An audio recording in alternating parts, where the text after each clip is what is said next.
From the leather jackets of the Lubyanka in the 1930s to the formal suits and uniforms of KGB officers. The appearance of state security officers changed, but the attitude toward them remained the same: fear, respect, and envy of their closed world. In the Soviet Union, these officials protected state security, but were commonly called Chekists by the public. Some saw them as the backbone of the country, others as the embodiment of fear and repression. But how did those who watched over others live? What kind of apartments did they have? What were their salaries? What privileges did they enjoy? And what fears did they go to bed with every day? Today we'll look behind the scenes of one of the Union of Soviet Socialist Republics' most secretive organizations and discover how People's Commissariat for Internal Affairs and KGB employees really lived from Stalin's era to the late Soviet Union. You are on the History Show channel, where we explain in simple terms what is hidden behind the dry lines. If you like our series How Did They Live, support the video with a like and a subscription. But we're starting an analysis of the lives of those who kept the whole country in fear.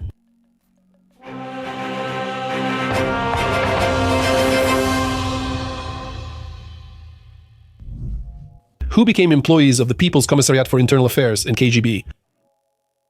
In the public mind, a Chekist is a person with a cold stare and a pistol in his holster, fanatically devoted to the party. In reality, the image of a People's Commissariat for Internal Affairs and KGB officer evolved over time. In the 1930s, during the period of the Great Terror, recruitment into the People's Commissariat for Internal Affairs was done hastily and on a massive scale. The main requirement was loyalty to the regime and party. Memoirs and researchers' data show preference was given to people from poor backgrounds, mainly peasants and workers. The historian Oleg Klevniuk, in his book Master Stalin and the Establishment of the Stalinist Dictatorship, writes that by the end of the 1930s, about 50% of People's Commissariat for Internal Affairs personnel came from peasant backgrounds. Only a few had higher education.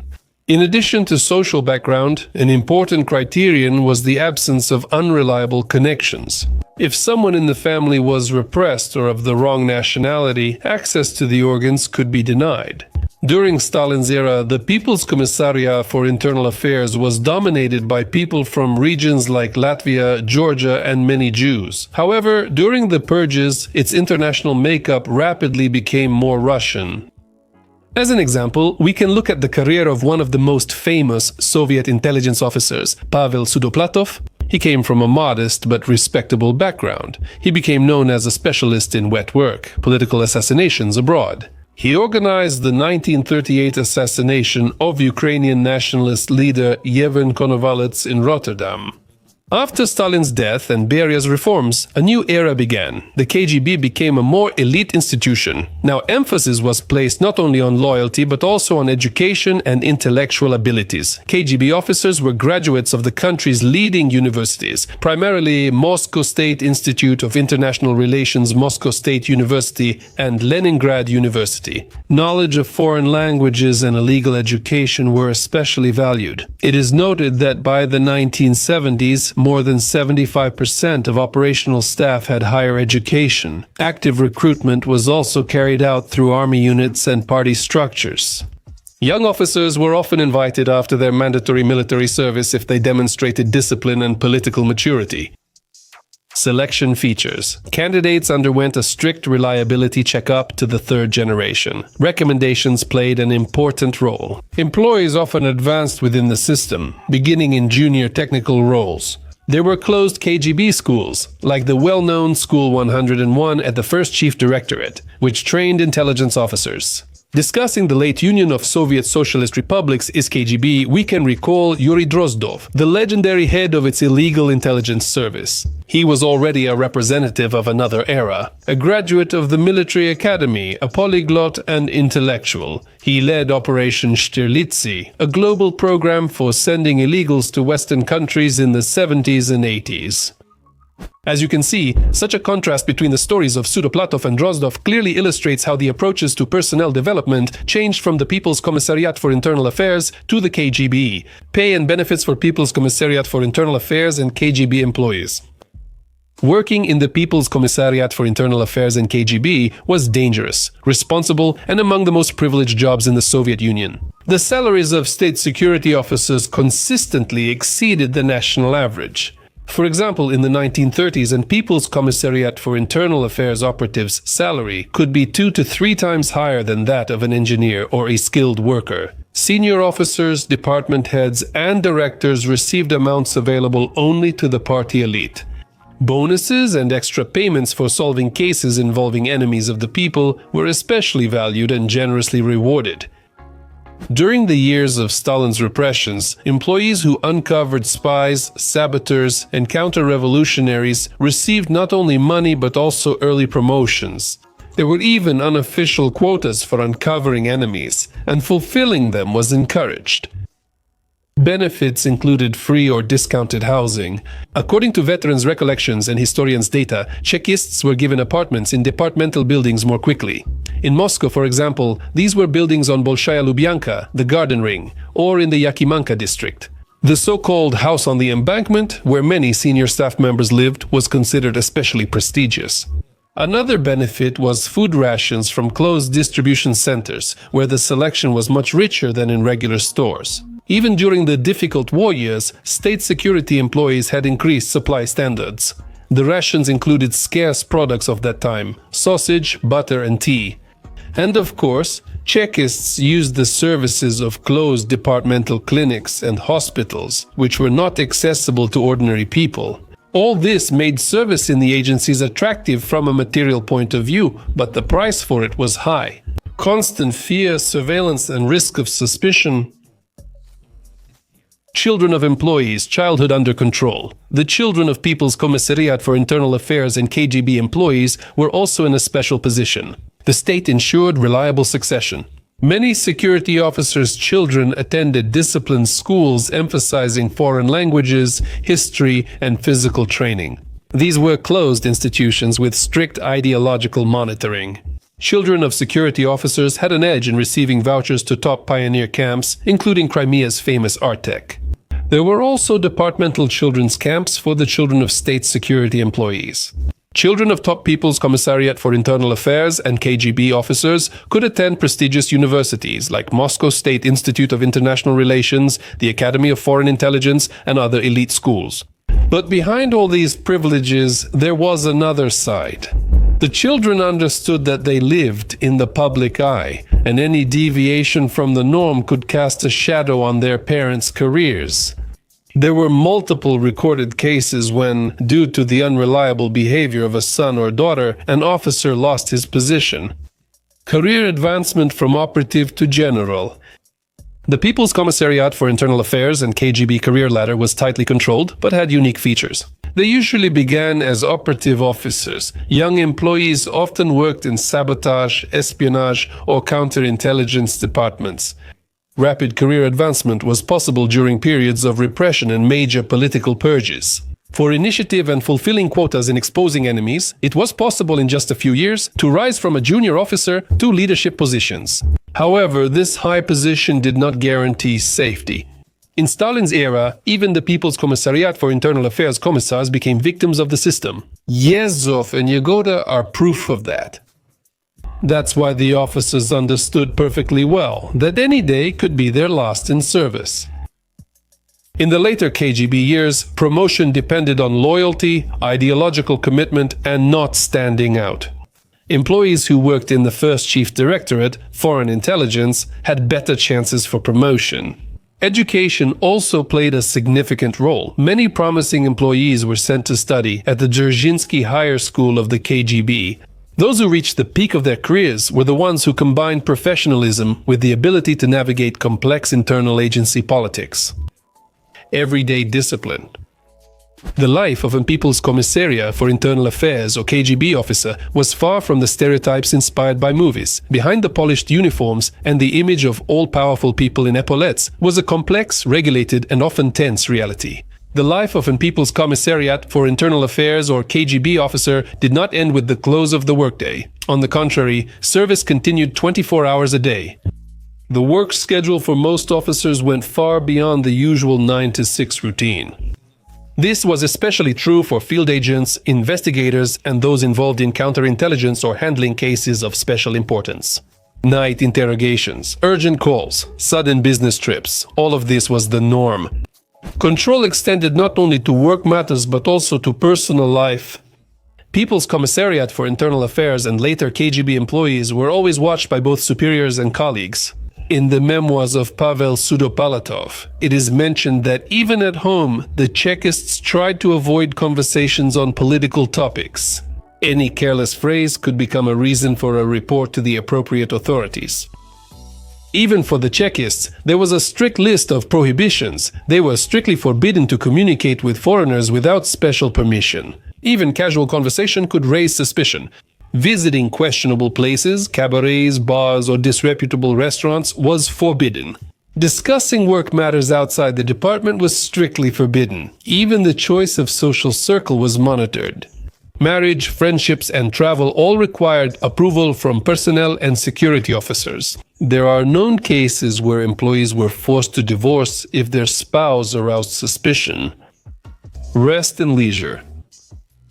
Despite the heavy workload, the system restored its personnel. There were departmental sanatoriums and rest homes for People's Commissariat for Internal Affairs and KGB employees. The most prestigious health resorts were in Crimea, the Caucasus, and the Moscow region. The Bavika Sanatorium near Moscow was a favorite vacation spot for top state security officers. Vacation homes in Yalta, Sochi, and Kislovodsk were also popular. In addition to sanatoriums, there were private clubs where employees could watch movies, including trophy Western films that were unavailable to ordinary citizens, visit the library, or play chess. But even vacations remained strictly regulated. Before going to a sanatorium, the route had to be approved. The clubs had internal rules, and off-topic conversations were not encouraged. At any vacation spot, employees knew that colleagues could always be nearby who would later report any inappropriate behavior to the higher-ups. According to the recollections of KGB veterans, this created a special atmosphere. Even while on vacation, people tried to stay alert, knowing they might be watched.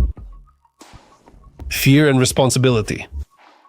Working for the People's Commissariat for Internal Affairs in the 1930s was prestigious, but also extremely dangerous, not just for enemies of the people, but for the Chekists themselves. Every officer understood that today you are a representative of a formidable force, on whose decisions the fate of thousands depends, and tomorrow you could find yourself on the other side of the bars. The era of the Great Terror of 1937-1938 became a time when fear became a part of everyday life for the officers. The purges affected even the highest ranks of the People's Commissariat for Internal Affairs itself. Colleagues were arrested instantly. In the evening, you could be summoned to Lubyanka and no one would ever see you again. Paradoxically, the arrests of operatives were often carried out by their own fellow officers. There are cases wherein People's Commissariat for Internal Affairs officer participated in interrogations by day and became the accused by night. As Pavel Sudoplatov wrote in his memoirs, you always knew that if you were summoned in the evening without explanation, it could be the end. Sudoplatov understood very well the value of trust. Despite his brilliant career and participation in high-profile operations, he was not protected from the system. After Lavrenti Beria's 1953 arrest, Sudoplatov, his closest associate, was quickly detained and spent 15 years in prison. All ranks, awards, and privileges disappeared overnight. Although the KGB during the Khrushchev and Brezhnev eras did not have such mass purges as under Stalin, the fear of losing trust remained. Any violation of discipline, even a minor one, like being late or being seen in an unreliable circle of acquaintances, could lead to demotion, dismissal, and automatic loss of all privileges. They paid especially close attention to moral character. Drunkenness, unauthorized contacts with foreigners, or ideologically incorrect statements were unacceptable. Working in the agencies was like walking a razor's edge. High salaries, benefits, and status were given in exchange for complete loyalty and the willingness to be a cog in a system that did not forgive mistakes. Veterans remembered that constant vigilance became routine. Even with family, they avoided political discussions. The phrase "walls have ears" was not just an expression, it was a reality for state security employees. From People's Commissariat for Internal Affairs to KGB, life during a time of change. Stalin's death in 1953, the dissolution of the Ministry of State Security, and Beria's arrest became a turning point for the country and security service employees. In 1954, the KGB, under the Council of Ministers of the Union of Soviet Socialist Republics, was established, a new structure that formally distanced itself from the repressive legacy of the People's Commissariat for Internal Affairs Ministry of State Security. But how did these changes affect the everyday lives of the employees? The main difference was that in the KGB, the fear of sudden purges common among People's Commissariat for Internal Affairs employees in the 1930s and 1940s was gone. They no longer arrested their own colleagues at night on false charges. The work of the KGB became more civilized, you could say, and regulated, with an emphasis on intelligence, counterintelligence, and protecting the regime rather than on internal terror. Nevertheless, the principle of complete loyalty and discipline remained in force. Losing your job in the KGB was still easy, for ideological mistakes, disclosure of secrets, or immoral behavior. If the People's Commissariat for Internal Affairs officer was seen as a powerful enforcer, the Soviet-era KGB officer became identified as an intelligence agent defending the country from threats. The profession became romanticized thanks to movies and literature. Films like The Shield and the Sword or 17 Moments of Spring shaped the image of an intelligent and noble officer of the agencies. At the same time, real life was far from glamorous. Discipline, accountability, and control remained strict. KGB officers' lives grew more stable than during the People's Commissariat for Internal Affairs era, with better material support, steady salaries, apartments, benefits, and improved healthcare. Departmental clinics, new sanatoriums, and vacation homes emerged nationwide. KGB officers could count on quality pension benefits after retirement. Despite the easing of the regime, KGB officers still remained under close supervision. The ban on unauthorized contacts with foreigners remained in place. Personal life continued to be regulated by departmental instructions. Marriages with foreign women, for example, were strictly controlled or even completely forbidden. Political loyalty was checked regularly, and participation in ideologically harmful discussions could lead to dismissal. Conclusion. The lives of People's Commissariat for Internal Affairs and KGB officers have always been two sides of the same coin. There were benefits like high salaries, private apartments, top resort vouchers, scarce goods access, and respect, or fear from those around them. However, there was constant anxiety, self-control, and the realization your fate depended entirely on the system's favor. In the Soviet Union, the unspoken rule was that you could do anything if you were useful to the state. Today, you're a pillar of the regime, a person with access to secrets, an influential officer. But tomorrow, you could be an enemy of the people, forgotten and erased from life with a single order. This was especially noticeable during the era of the People's Commissariat for Internal Affairs. But even in the calmer times of the KGB, the feeling of total control never disappeared. That's why Chekists' daily lives so clearly show the core of the Soviet system, a system of privileges for the few, but with the constant risk of losing everything from one mistake or the boss's whims. And now a question for you viewers. What do you think? Would you want to live the way People's Commissariat for Internal Affairs and KGB officers did? Would you be willing to trade stability and benefits for a life governed by strict rules and constant vigilance? Write your opinion in the comments. It will be interesting to read your thoughts. Well, that's all from me. You were watching the History Show channel. See you next time. Goodbye.